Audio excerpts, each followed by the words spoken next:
So the very first impulse behind this exhibition by David Douard was how much I was intrigued a few years ago when I started to see his work appear in exhibition. I was very intrigued by this very singular object that I had a feeling I had never seen before, sculpture that really were standing out as objects that would defy and challenge my own frame of reference. Even though they were touching on art historical reference or cultural reference that were familiar, it was always taking them, for me, to uncharted territory, uncharted direction. On one hand, they were reminding me of artists whom I knew and were interested in, like the Japanese, for instance, Japanese artist Tetsumi Kudo from the 70s and 80s, who was dealing with sculpture, technology, and the environment, and the corruption and the pollution of the environment.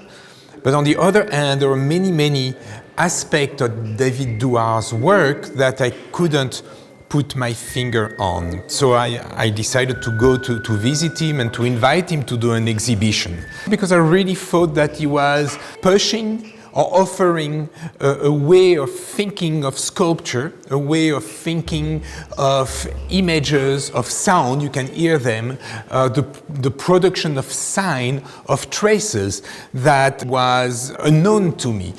Behind the object that you see here, there is actually a lot of work, almost invisible work, invisible way that the artist has to layer and layer and layer information. And this information comes from so many different sources.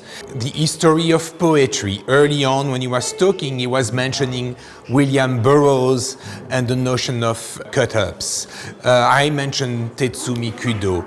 Someone also who mentioned the Belgian painter James Ensor.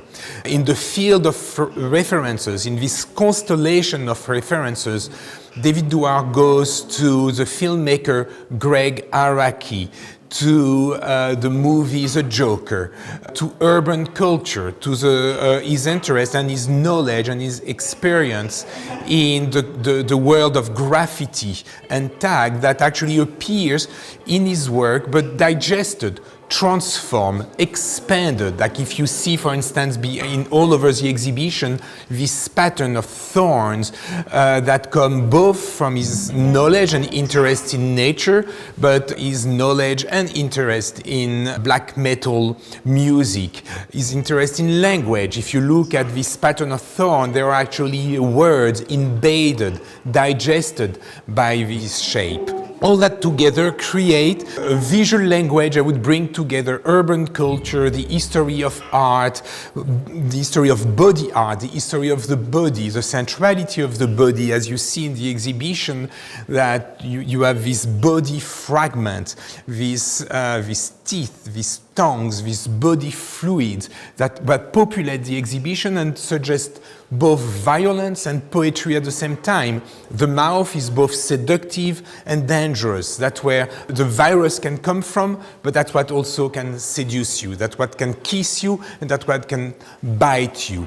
So all of that, I think, created a constellation of signs that was really echoing, I think, questions and issues that were framing our time. And I also liked very much the way these objects were kind of resisting, that they were both taking you in and pushing you away, that they were beautiful and full of asperities at the same time. And the way actually the exhibition is built is by turning this gallery that we are at the center of almost as one of David Douard's sculpture as well.